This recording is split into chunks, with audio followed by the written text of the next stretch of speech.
অতি শীঘ্রই এমপিভুক্ত শিক্ষা জাতীয়করণ হচ্ছে এই সংক্রান্ত একটি প্রতিবেদন শিক্ষাবার্তা.com নামক একটি অনলাইন পত্রিকা প্রকাশ করে। পত্রিকার শিরোনামে বলা হচ্ছে বেসরকারি শিক্ষা প্রতিষ্ঠান জাতীয়করণ এখন আর অপেক্ষা নয়, যে কোনো সময় হতে পারে শিক্ষা জাতীয়করণ। এই সংক্রান্ত বিস্তারিত তথ্য জানাবো আজকে ভিডিওতে। প্রিয় ভিউয়ার্স, আজকে নতুন ভিডিওতে সবাইকে স্বাগত জানাচ্ছি। আপনি যদি আমার চ্যানেলে নতুন হয়ে থাকেন তাহলে এরকম গুরুত্বপূর্ণ ভিডিওর আপডেট পেতে চ্যানেলটি সাবস্ক্রাইব করে রাখুন। ভালো লাগলে লাইক কমেন্ট করুন আর সম্পূর্ণ ধারণা পেতে পুরো ভিডিওটি না টেনে দেখুন। তাহলে শুরু করা যাক। পত্রিকার শিরোনামে বলা হচ্ছে শিক্ষকরা শিক্ষার প্রধান শক্তি। একজন শিক্ষার্থীর মননে শিক্ষার গুরুত্ব, মূল্যবোধ এবং নৈতিকতা চর্চা অনুশীলন করার যে মহৎ কাজ, সেটি একজন আদর্শবান শিক্ষক করেন। একজন শিক্ষক শুধু শ্রেণীকক্ষে পাঠদান করেন না, শ্রেণীকক্ষে উপস্থিত সকল শিক্ষার্থীকে পৃথিবীর শুভ স্বপ্ন দেখার অনুপ্রেরণা দিয়ে থাকেন। একজন আদর্শ শিক্ষক বা সফল শিক্ষক তার ছাত্রছাত্রীদের সবসময় সত্যের পথে পরিচালিত করেন, কেননা তার কাছে অন্যায়ের কোনো প্রশ্রয় হয় না। তিনি ছেলেমেয়েদের সবসময় ন্যায়ের পথে চলতে পরামর্শ দেন এবং সত্যের আদর্শ নিজেদের গড়ে তুলতে নির্দেশ দেন। এক বাক্যে বলা যায়, শিক্ষার্থীদের দেখার শুদ্ধ আলো, চিন্তার করার সঠিক পদ্ধতি শিক্ষকরাই প্রতিস্থাপন করেন। আমাদের দেশের প্রেক্ষাপটে শিক্ষকদের অনুরূপ কারুকার্য শিক্ষা প্রতিষ্ঠানে দৃশ্যমান হয়, কিন্তু উদ্বেগের বিষয় আমাদের দেশের শিক্ষকরা এখনও তাদের প্রাপ্য মর্যাদা পান না। দেশে দীর্ঘদিন ধরে মাধ্যমিক শিক্ষকেরা আন্দোলন করছেন শিক্ষকদের জাতীয়করণের দাবিতে। সংবাদপত্রে প্রকাশিত তথ্য অনুযায়ী বর্তমানে এমপিভুক্ত শিক্ষা প্রতিষ্ঠানের সংখ্যা 30,540টি আর কর্মরত শিক্ষক কর্মচারীর সংখ্যা 5,62,663 জন।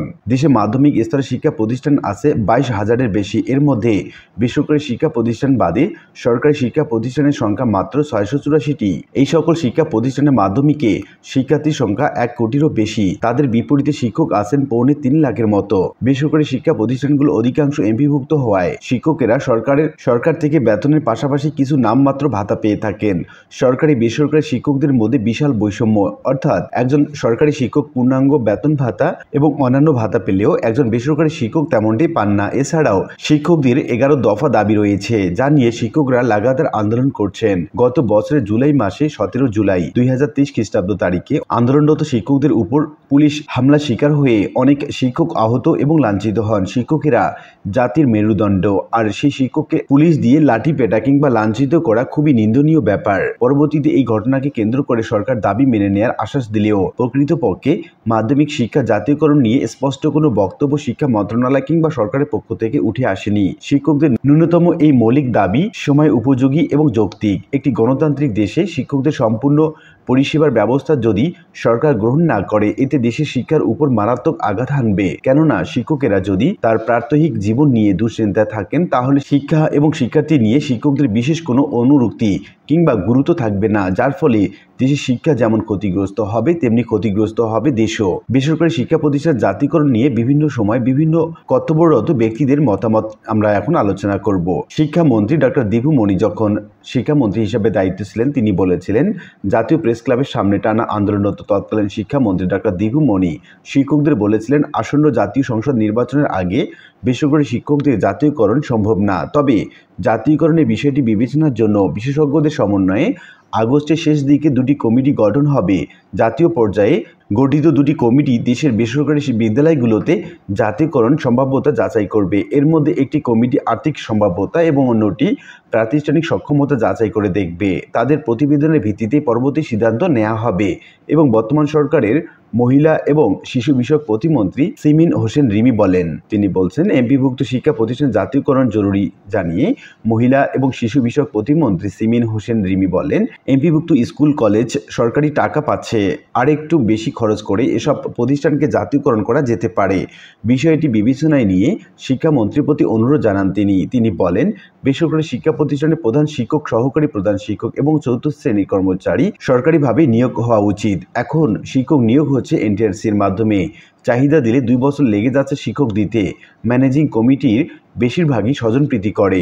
প্রধান শিক্ষক, সহকারী প্রধান শিক্ষক এবং 4র্থ শ্রেণী কর্মচারী MLSS পদে নিয়োগ যেন সরকারিভাবে হয়, অন্যথায় মানসম্মত শিক্ষক পাওয়া যাবে না। প্রাথমিক শিক্ষক নিয়োগে সুপারিশ এড়াতে মৌখিক পরীক্ষার নম্বর কমানোর পক্ষেও তিনি। এবার আসা যাক আওয়ামী লীগের নির্বাচনী ইস্তেহার 2024 শিক্ষা নিয়ে সরকারের কি অঙ্গীকার ছিল সেই বিষয়ে।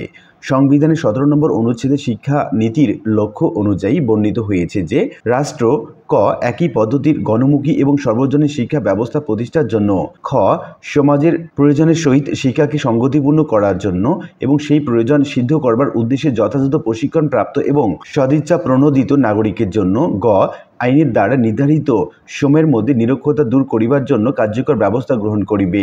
আওয়ামী লীগ সরকার নিষ্ঠার সঙ্গে এই নীতি অনুসরণ এবং বাস্তবায়ন করবে।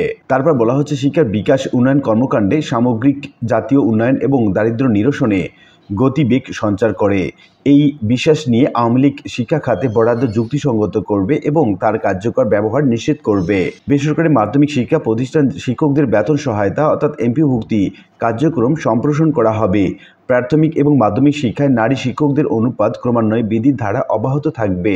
স্মার্ট বাংলাদেশ বাস্তবায়নের লক্ষ্যে মাধ্যমিক এবং উচ্চ মাধ্যমিক পর্যায়ে ভাষা, উচ্চতর গণিত এবং বিজ্ঞান শিক্ষাকে অধিকতর গুরুত্ব করা হবে এবং বিজ্ঞান শিক্ষার জন্য উপযুক্ত ল্যাবরেটরি গ্রাম পর্যায় পর্যন্ত সম্প্রসারণ করা হবে।